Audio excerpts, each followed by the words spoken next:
Aujourd'hui, on va parler d'un verset qui nous donne la solution à tous nos problèmes. Allah commence en disant « Et quiconque est conscient d'Allah, il lui donnera une issue favorable et lui accordera ses dons par des moyens sur lesquels il ne comptait pas. Et quiconque place sa confiance en Allah, Allah lui suffit. » Donc ici, Allah nous dit qu'il offrira une issue favorable ou une porte de sortie à ceux qui sont conscients de lui.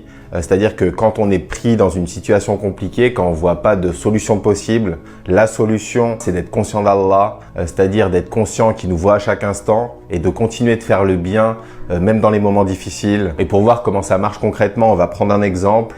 Donc on va parler de l'histoire de Moussa alayhi salam, d'un épisode de sa vie. Donc Moussa alayhi salam vivait en Égypte. Il a tué un soldat par erreur en voulant défendre un Israélite. Il a donc été accusé de meurtre et recherché pour meurtre. Il a donc pris la fuite hors d'Égypte. Il n'a pas de maison, il n'a pas de famille, il n'a pas d'argent. Il sait même pas où aller, il sait pas dans quel pays il va atterrir. Et il arrive à un point d'eau, donc on peut penser à un lac ou à un étang. Et il voit deux femmes à l'écart qui attendent pour abreuver leurs bêtes. Et donc il va aller proposer son aide. Il va prendre les bêtes et aller leur donner à boire. Et après, il va retourner à l'ombre, c'est-à-dire qu'il va rendre les bêtes aux deux filles et il va les quitter, il va aller s'asseoir tout seul à l'ombre d'un arbre. Et donc là, on voit déjà que Moussa alayhi salam continue à faire le bien, c'est-à-dire que malgré sa situation désespérée, il est conscient d'Allah, c'est-à-dire qu'il sait que son destin est entre les mains d'Allah. Et donc, ça l'empêche pas de continuer de faire le bien, d'aider les autres et de rien attendre en retour. Et de l'autre côté, il place entièrement sa confiance en Allah. Parce qu'il ne demande pas aux filles d'être payées, il ne leur demande pas non plus d'être hébergées. Et dans le verset, Allah dit que les gens qui agissent comme ça, il leur donne une issue favorable et il leur accorde des dons d'où ils ne s'attendaient pas. Et c'est exactement ce qui va se passer pour Moussa alayhi salam. Donc il est à l'ombre de son arbre, il a fait son invocation.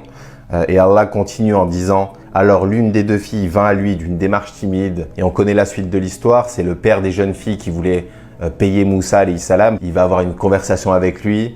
Il va ensuite épouser l'une des deux filles, il va travailler pour son beau-père pendant 8 ou 10 ans. Donc le fait qu'il ait été conscient d'Allah, qu'il ait placé sa confiance en lui et qu'il l'ait invoqué, qu'il lui ait demandé son aide, la combinaison de tout ça a fait que l'une des deux femmes est revenue à lui d'une démarche timide. Et tout ça, c'est des moyens sur lesquels il comptait pas. Et donc dans nos vies, quelle que soit la difficulté qu'on rencontre, même quand on est au plus bas, quand on pense que toutes les portes sont fermées, qu'on commence à perdre espoir, on doit penser à cette histoire, on doit se rappeler de l'exemple de Moussa alayhi salam et continuer à faire le bien, continuer à placer notre confiance en Allah.